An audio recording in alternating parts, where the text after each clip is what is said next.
আমার নাম প্রিয়া। আমার বাড়ি মালদা জেলায়। একটা সাধারণ গ্রামেই আমার জন্ম আর বেড়ে ওঠা। ছোটবেলা থেকেই আমি বেশ লাজুক ছিলাম, কিন্তু দেখতে শুনতে ভালোই ছিলাম বলা চলে।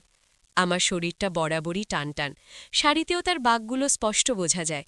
আজ একটা গাঢ় নীল রঙের সুতির শাড়ি পরেছি, যা আমার ফর্সা গায়ের রঙের সাথে দারুণ মানিয়েছে। আঁচলটা যদিও একটু আলগা হয়ে বুকের কাছ থেকে সরে আছে, আর তার ফাঁক দিয়ে ব্লাউজের সোনালি পাড়টা দেখা যাচ্ছে। এই সাজে আমি আয়নার সামনে দাঁড়ালে নিজের দিকে তাকিয়েই কেমন একটা অনুভূতি হয়। বুকের ভেতরটা চিনচিন করে ওঠে। আমার বিয়ে হয়েছিল গ্রামেরই এক সম্পন্ন পরিবারে। স্বামী রাজি, একটু সরল প্রকৃতির মানুষ, ব্যবসা নিয়ে বেশ ব্যস্ত থাকেন। বিয়ের প্রথম কয়েক বছর ভালোই চলছিল। রাজু আমাকে ভালোবাসতেন, আমিও চেষ্টা করতাম সব দিক সামলে চলতে। কিন্তু আমাদের সংসারে একটা অভাব ছিল, যেটা হয়তো আমি তখন পুরোপুরি বুঝতে পারিনি, বা হয়তো বুঝলেও প্রকাশ করতে পারিনি। সেটা ছিল গভীরতার অভাব। মানে আমাদের দুজনের মধ্যে একটা আত্মিক টান হয়তো ততটা ছিল না, যতটা একটা দাম্পত্যের ভিত্তি হওয়া উচিত। সম্পর্কটা ছিল অনেকটা নিয়মের জালে বাঁধা, স্বামী স্ত্রীর দৈনন্দিন কর্তব্য পালন, ব্যাস এটুকুই।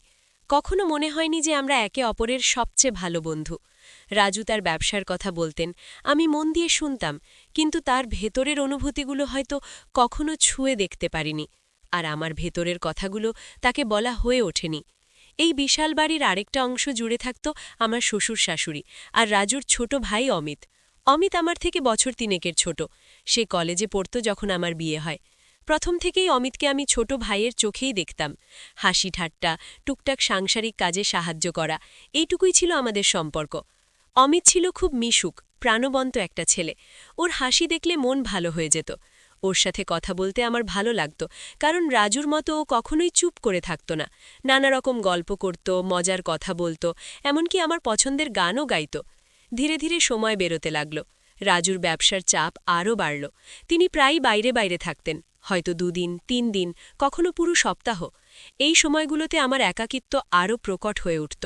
দিনগুলো কাটত বাড়ির কাজ আর সবার দেখাশোনা করে, কিন্তু রাতের বেলা যখন একা বিছানায় শুয়ে থাকতাম, তখন কেমন একটা শূন্যতা গ্রাস করত। আমার বয়স তখন সবে 23 থেকে 24 বছর, ভরা যৌবন। শরীরের চাহিদাগুলো স্পষ্ট হতে শুরু করেছিল, কিন্তু সেগুলো পূরণের কোনো উপায় ছিল না। রাজু থাকলেও তার সান্নিধ্য ছিল যান্ত্রিক, আর তার অনুপস্থিতিতে শূন্যতাটা আরও বেশি বিড়া দিত। এই সময়টাতেই অমিত আমার জীবনের অনেকটা জুড়ে বসল। ওর কলেজ শেষ হয়েছিল, এরপর গ্রামেরই একটা কলেজে শিক্ষকতার জন্য প্রস্তুতি নিচ্ছিল। ফলে ও বাড়িতেই থাকত বেশি। সারাদিন আমার সাথে নানান বিষয়ে কথা বলত। দুপুরবেলায় যখন শাশুড়ি ঘুমোতেন, তখন আমি রান্নাঘরের কাজ সারতাম, আর অমিত হয়তো এসে দরজার চৌকাঠে বসে আমার সাথে গল্প করত। কখনো দেখতাম আমার দিকে কেমন এক অন্য দৃষ্টিতে তাকিয়ে আছে। সেই দৃষ্টিতে কৌতুক ছিল, দুষ্টুমি ছিল, আর তার চেয়েও বেশি কিছু ছিল, যা আমি তখন ধরতে পারছিলাম না। একদিন দুপুরবেলা আমি রান্নাঘরে বসে সবজি কাটছিলাম। সেদিন একটু বেশি গরম ছিল, তাই শাড়ির আঁচংটা কাঁধ থেকে নামিয়ে রেখেছিলাম। অমিত এসে পাশে বসল। গল্প করতে করতে হঠাৎ করে আমার দিকে ঝুঁকে এসে বলল, ভাবি, তোমাকে আজকাল কেমন যেন চিন্তিত দেখায়, কিছু হয়েছে? ওর এই কাছে আসা, এই মনোযোগ দেওয়া, এতে আমার মনটা কেমন আনচান করে উঠল। ওর নিঃশ্বাস আমার গালে এসে লাগছিল, আর আমি যেন ওর চোখের দিকে তাকিয়ে একটা অজানা অতলে তলিয়ে যাচ্ছিলাম। আমার বুকটা থুকফুক করছিল। আমি কিছু বলতে পারলাম না, শুধু মাথা নাড়লাম। অমিত আমার হাতটা আলতো করে ধরল, তারপর বলল, আমার কাছে তুমি সব বলতে পারো। আমি তোমার ছোট ভাই হলেও তোমার বন্ধু হতে পারি। ওর হাতের নরম স্পর্শে আমার সারা শরীরে যেন বিদ্যুতের একটা মৃদু প্রবাহ খেলে গেল। আমি হাতটা সরিয়ে নিতে পারলাম না, কেমন একটা ঘোরে আচ্ছন্ন হয়ে পড়েছিলাম। সেদিনের পর থেকে আমাদের সম্পর্কটা আরও গভীর হতে থাকল। অমিত যেন আমার মনের সব কথা বুঝে যেত। রাজু যখন বাড়িতে থাকতেন না, তখন রাতের বেলা আমার ঘরে এসে বসত। প্রথমে বই পড়ার কথা বলতো বা কোনো পরীক্ষার প্রস্তুতি, কিন্তু ধীরে ধীরে সেই কথাগুলো ব্যক্তিগত হতে শুরু করল। আমি ওর কথা শুনতাম, আর ও আমার কথা শুনত। ওর সাথে কথা বলতে বলতে মনে হতো ও যেন আমার সব অপ্রাপ্তিগুলো পূরণ করে দিচ্ছে। ও আমার দিকে যেভাবে তাকাত, যেভাবে আমার কথাগুলো শুনত, তাতে আমার নারীত্ব যেন নতুন করে জেগে উঠত। একদিন রাতে শশুনি ব্যবসার কাজে বাইরে ছিলেন। অনেক রাত পর্যন্ত কথা বলার পর অমিত উঠছিল, কিন্তু উঠার সময় আমার হাতটা চেপে ধরল। ওর চোখে আমি সেই পরিচিত দুষ্টুমি আর এক গভীর আবেদন দেখলাম।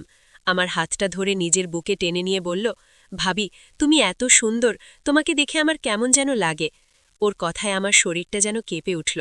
আমার সারা শরীরে যেন একটা শিহরণ খেলে গেল। আমি চোখ নামিয়ে নিলাম। ও আস্তে করে আমার কাঁধে হাত রাখল, তারপর আরও একটু কাছে টেনে নিল। আমার নিঃশ্বাস বন্ধ হয়ে আসছিল। আমার মনে হচ্ছিল এ কি হচ্ছে, এ তো ভুল, কিন্তু একই সাথে কেমন একটা নেশা আমাকে আচ্ছন্ন করছিল। ওর স্পর্শে আমার অবহেলিত শরীর যেন মুক্তির স্বাদ পাচ্ছিল। সেদিন রাতে অমিত আমার ঘরে আরও কিছুক্ষণ রইল।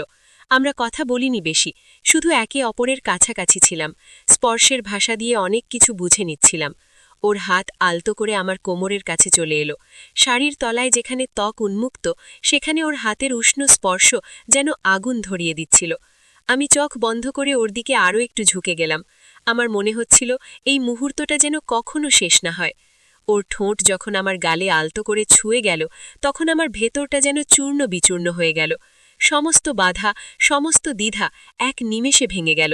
আমি ওকে আমার আরও কাছে টেনে নিলাম। সে রাতে আমরা একে অপরের মধ্যে যেন খুঁজে পেলাম এক নতুন আশ্রয়, এক নিষিদ্ধ আনন্দ। এই গোপন সম্পর্কটা ধীরে ধীরে আমাদের জীবনের একটা অবিচ্ছেদ্য অংশ হয়ে উঠল। যখনই রাজু বাইরে যেতেন, তখনই অমিত আমার কাছে আসত। আমাদের এই দেখা হওয়াগুলো ছিল তীব্র আবেগে ভরা এক লুকোনো ভালোবাসার অভিসার। আমি নিজেকে বোঝানোর চেষ্টা করতাম যে এটা ভুল, এটা পাপ, কিন্তু অমিতের টান, ওর শারীরিক উপস্থিতি, আমার ভেতরের শূন্যতা পূরণ করার যে ক্ষমতা, তাতে আমি ওর থেকে দূরে থাকতে পারতাম না। আমার মন আর শরীর দুটোই যেন অমিতের কাছে বাধা পড়েছিল। অমিত যেন আমার মনের গোপন কোণে লুকিয়ে থাকা সব ইচ্ছাকে জাগিয়ে তুলেছিল। ওর কাছ থেকে পাওয়া মনোযোগ, প্রশংসা আর সেই স্পর্শ, যা রাজুর কাছ থেকে আমি কখনো পাইনি, সেগুলো আমার কাছে অমৃতের মতো লাগত। দিনের বেলায় যখন সবাই থাকত, তখন আমরা স্বাভাবিক দেওর ভাবির মতোই থাকতাম, কিন্তু আমাদের চোখের আড়ালে, স্পর্শের আড়ালে একটা গোপন ভাষা চলত, যা শুধু আমরা দুজনেই বুঝতাম। আমার রান্নাঘরে কাজ করার সময় ও পাশে এসে বসত, কখনো কাঁধ ছুঁয়ে দিত, কখনো কথার ছলে হাত ছুঁয়ে দিত। এই ছোট্ট ছোট্ট স্পর্শগুলো আমার বুকে আনন্দের ঢেউ তুলত। আমার মনে হতো আমি যেন নতুন করে বাঁচতে শিখেছি। কিন্তু এই আনন্দের সাথে সাথেই একটা তীব্র ভয়ও কাজ করত আমার মনে। যদি কেউ জেনে ফেলে, যদি বাড়ির কেউ বা গ্রামের কেউ আমাদের এই গোপন সম্পর্কের কথা জেনে যায়, কি হবে তখন? আমার পরিবার, রাজুর পরিবার, আমাদের দুজনের মান সম্মান সবকিছু ধূলিসাৎ হয়ে যাবে। এই ভয়ে আমি মাঝে মাঝে অস্থির হয়ে উঠতাম। অমিত আমাকে সাহস দিত, বলতো কেউ কিছু জানতে পারবে না ভাবি, আমরা খুব সাবধানে থাকব। ওর কথাগুলো আমাকে সাময়িক স্বস্তি দিত, কিন্তু ভয়টা পুরোপুরি কাটত না। একদিন অমিত খুব আপসেট হয়ে আমার কাছে এলো। সে নাকি চাকরির পরীক্ষা দিয়েও সফল হতে পারেনি। ওর মুখটা শুকনো দেখে আমার খুব খারাপ লাগলো। আমি ওর পাশে গিয়ে বসলাম, মাথায় হাত বুলিয়ে বললাম, ধৈর্য ধরো অমিত, একদিন ঠিক হবে, চেষ্টা করলে সবই সম্ভব। ও আমার হাত ধরে বলল, ভাবি, তুমি ছাড়া আমার আর কেউ নেই, তুমিই আমার একমাত্র ভরসা। ওর এই কথায় আমার ভেতরটা মায়া আর ভালোবাসায় ভরে উঠল। ওকে কাছে টেনে নিলাম, ওর মাথায় পিঠে হাত বুলিয়ে সান্ত্বনা দিলাম। সেদিনের স্পর্শে শুধু শারীরিক আকর্ষণ ছিল না, ছিল গভীর ভালোবাসা আর নির্ভরতা। এই ঘটনার কিছুদিন পর অমিতের মনে একটা পরিবর্তন এলো। সে ধীরে ধীরে আমার ওপর আরও বেশি নির্ভরশীল হয়ে পড়ল। যখনই তার কোনো প্রয়োজন হতো বা কোনো সমস্যায় পড়ত, সবার আগে আমার কাছেই আসত। আমার মনে হতো আমি ওর অভিভাবক হয়ে উঠেছি। কিন্তু এই অভিভাবকত্বের আড়ালে আমাদের নিষিদ্ধ সম্পর্কটা আরও গভীরে প্রবেশ করতে লাগল। অমিত মাঝে মাঝেই জেদ ধরত, রাজু থাকুক বা না থাকুক, সে আমার সাথে সময় কাটাবে। আমি ওকে বোঝানোর চেষ্টা করতাম, অমিত, এটা ঠিক নয়, কেউ দেখে ফেললে সর্বনাশ হয়ে যাবে। কিন্তু ও শুনত না, বলতো আমি তোমাদের ছাড়া থাকতে পারি না ভাবি। ওর এই পাগলামি, এই জেদ আমাকে আরও বেশি দুর্বল করে দিত। আমি নিজের উপর নিয়ন্ত্রণ হারাতে শুরু করলাম। আমাদের এই গোপন সম্পর্কের একটা নোংরা দিকও ধীরে ধীরে প্রকাশ পেতে শুরু করল। যখন অমিত কোনো কারণে মন খারাপ করত বা আমি ওর কোনো কথায় রাজি না হতাম, তখন সে আমাকে ব্ল্যাকমেল করার চেষ্টা করত। সে বলতো, যদি তুমি আমার সাথে কথা না বলো বা আমার কাছে না আসো, তাহলে আমি সবাইকে আমাদের সম্পর্কের কথা বলে দেব। ওর এই কথায় আমার বুকের ভেতরটা কেঁপে উঠত। আমি ওর কাছে মিনতি করতাম, না অমিত, এমন করো না, আমার জীবনটা নষ্ট হয়ে যাবে। ওর এই মানসিক দুর্বলতার সুযোগ নেওয়াটা আমাকে খুব কষ্ট দিত, কিন্তু আমার তখন আর কিছু করার ছিল না। আমি ওর হাতে পুতুলের মতো হয়ে গিয়েছিলাম। ভয়ে, লজ্জায় আর এক অদৃশ্য মায়াজালে আমি বাধা পড়েছিলাম। আমি বুঝতে পারছিলাম আমি একটা গভীর খাদে নেমে যাচ্ছি, যেখান থেকে উঠে আসা প্রায় অসম্ভব। অমিতের এই দিকটা আমাকে আতঙ্কিত করে তুলল। যে ছেলেটাকে আমি এত স্নেহ করতাম, ভালোবেসেছিলাম, সে আমার দুর্বলতার সুযোগ নিচ্ছে, আমাকে ভয় দেখাচ্ছে। আমার রাতের ঘুম হারাম হয়ে গেল। সারাদিন মনে হতো এই বুঝি কেউ জেনে গেল। রাজুর স্বর্ণে বসলে বা শ্বশুর শাশুড়ির সাথে কথা বলার সময় আমার বুক থুকবুক করত। মনে হতো যেন আমার মুখে সব পাপ লেখা আছে। আমার হাসি, আমার কথা সবকিছুই কেমন কৃত্রিম মনে হতে লাগল। ভেতরের কষ্টটা যেন আমাকে কুড়ে কুড়ে খাচ্ছিল। একদিন রাজু বাড়ি ফেরার পর আমার দিকে কেমন অন্য দৃষ্টিতে তাকালেন। আমি ভয় পেয়ে গেলাম। মনে হলো তিনি সব জেনে গেছেন, কিন্তু তিনি কিছু বললেন না, শুধু আমার দিকে তাকিয়ে গভীর একটা দীর্ঘশ্বাস ফেললেন। আমার মনে হলো আমি যেন পাথরের মতো জমে গেছি। আমি রাতে বিছানায় শুয়ে শুয়ে অনেক কাঁদলাম। আমার মনে হচ্ছিল আমি সব হারিয়ে ফেলেছি। আমি আর আগের সেই রুবিনা নেই। আমার পবিত্রতা, আমার সম্মান সবকিছুই যেন ধুলায় মিশে গেছে। অমিতের সাথে আমার সম্পর্কটা তখন আর ভালোবাসার ছিল না, ছিল ভয়ে আর বাধ্যবাধকতায় মেশানো একটা বিষাক্ত টানে। আমি ওর থেকে দূরে থাকতে চাইতাম, কিন্তু ও আমাকে ছাড়ত না।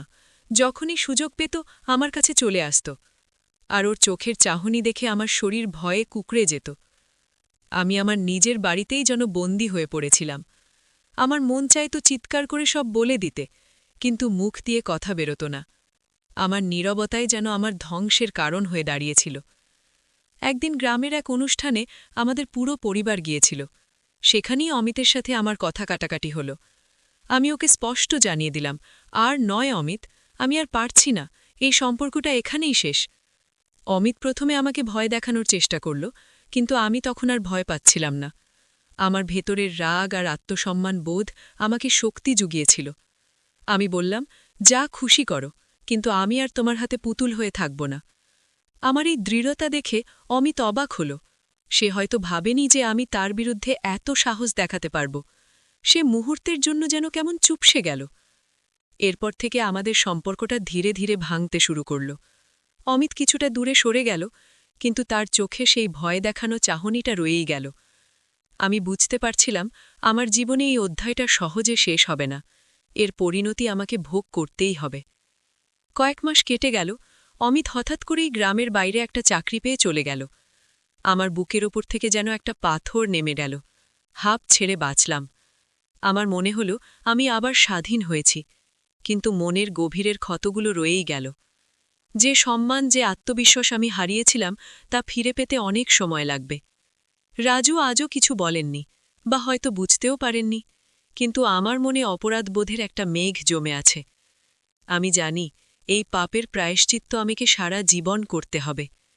আমার এই গল্পটা বলার একটাই কারণ, জীবনে কিছু আবেগ এতটাই তীব্র হতে পারে যা আমাদের সব মূল্যবোধ, সব নীতিবোধকে ভাসিয়ে নিয়ে যায়। সাময়িক সুখের পেছনে ছুটতে গিয়ে আমরা নিজেদের এমন এক জায়গায় নিয়ে যাই যেখানে ফিরে আসা প্রায় অসম্ভব হয়ে ওঠে। সম্পর্কের পবিত্রতা বজায় রাখাটা কতটা জরুরি তা আমি হাড়ে হাড়ে টের পেয়েছি। নিজের মনের দুর্বলতা আর অন্যের সুযোগ নেওয়ার প্রবণতা, এই দুটোই একটা সুস্থ সম্পর্ককে বিষাক্ত করে তুলতে পারে। তাই সাবধানে থাকুন, সচেতন থাকুন, নিজের আবেগ নিয়ন্ত্রণ করতে শিখুন, আর এমন কোনো ভুল পদক্ষেপ নেবেন না যার জন্য বাকি জীবন অনুশোচনা করতে হয়। প্রতিটি সম্পর্কের একটা নিজস্ব সীমারেখা থাকে। সেই সীমারেখা অতিক্রম করলে তার পরিণতি কখনোই সুখকর হয় না। আমার জীবনের এই কঠিন অভিজ্ঞতা থেকে এটাই আমার সবচেয়ে বড় শিক্ষা। যাই হোক বন্ধুরা, আমাদের আজকের ভিডিওটি এই পর্যন্ত। আপনাদের গল্পটি কেমন লাগলো কমেন্টে জানাতে ভুলবেন না। আর আপনারা কোন ধরনের ভিডিও দেখতে চান কমেন্টে জানিয়ে দিন। যদি আমাদের ভিডিওগুলি ভালো লাগে তাহলে লাইক, কমেন্ট এবং শেয়ার করুন। আর সবার আগে ভিডিও পেতে আমাদের মিষ্টি ভয়েস চ্যানেলটাকে সাবস্ক্রাইব করুন এবং পাশে আসা বেল আইকনটি অল করে দিন।